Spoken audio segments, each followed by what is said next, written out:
Alright, ladies and gents, as you can see, we have a new addition to the stable of vehicles. This is a 1996 Dodge Dakota 3.9 liter V6 four-wheel drive. Somebody's already put a lift kit on it. Looks like just the torsion bar keys in the front and just simple lift blocks in the back on the leaf springs. But there are a couple reasons why I bought this one. One, it's in better shape than mine, at least for right now. Well, the majority of it is anyway. Two, I have someone who needs a truck, an automatic truck, and this will allow me to let them borrow it. And three, I needed a backup vehicle. The Cirrus is still running and driving, and there will be an update on that when I get the rest of the parts in and throw them on. But as of right now, I'll give you a rundown of what's going on with this truck. Brake light is on and the ABS light is on. Not quite sure why, because the brake reservoir does not have a fluid level sensor on it, and everything looks intact as far as the ABS goes up here. Could be one of the wheel speed sensors that are bad, but I don't see why that would set the brake light off. While it does have a little bit of oil leakage, it's not too bad. There's no air filter in it right now. Yeah, I'll have to do that. And also somebody installed HID headlights in it, so I'm going to have to swap those back to stock, because it's my understanding that in Minnesota it is illegal to put aftermarket HID headlights in a vehicle, and I really don't like them myself anyway, so I'll have to deal with that. As you can see from the tires, they are not the stock tires. They're just supposedly the stock rims that have just had some paint thrown on them or some bed liner. But I don't know if I'm going to keep these or get some alloys like I have on my other Dakota. And obviously I'm going to need new tires.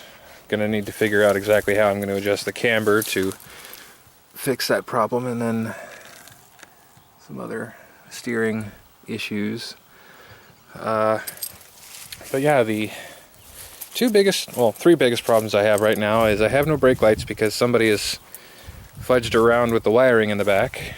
Then that is the front drive shaft with the sprocket that goes inside the transfer case. Apparently when he was driving it one day, he went mudding with it, and yeah, he literally blew apart the transfer case. They're not supposed to have a big hole like that. Truck still runs and drives. Drove it all the way from Lake Park to here. So yeah, it's not too bad, and I just noticed this hole in the frame from rust. But it's in a box section, so it's not too bad. I'll just have to patch that up later. But yeah, that gaping hole in the transfer case is going to be an issue that will be addressed. Thankfully, it's very easy to get to. And the guts are still in the front diff on this one, so when I replace that, I will actually have a four-wheel drive again. And then the third big issue that I need to fix is the lower hinge on the door. Hold free. It's not exactly attached anymore. Yeah, that will have to be fixed. Some of the minor issues are the seat upholstery is completely shot. The seat still reclines and everything. It's just that shirt is there to keep the back from ripping any more than it is. And then the ignition has some issues. That's all the way on, and then it sticks on the starting point. And yes, the starter does continue to spin unless you turn it back. Radio ain't too bad though.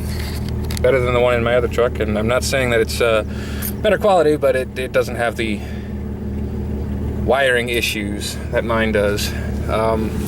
Yeah, power windows both work. Nice and quick.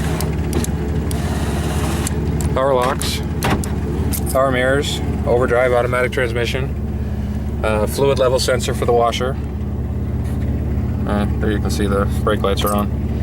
Yeah, all the gauges seem to work. It doesn't overheat. Heater core puts out good to heat, so you know, that's always nice to have. He did have aftermarket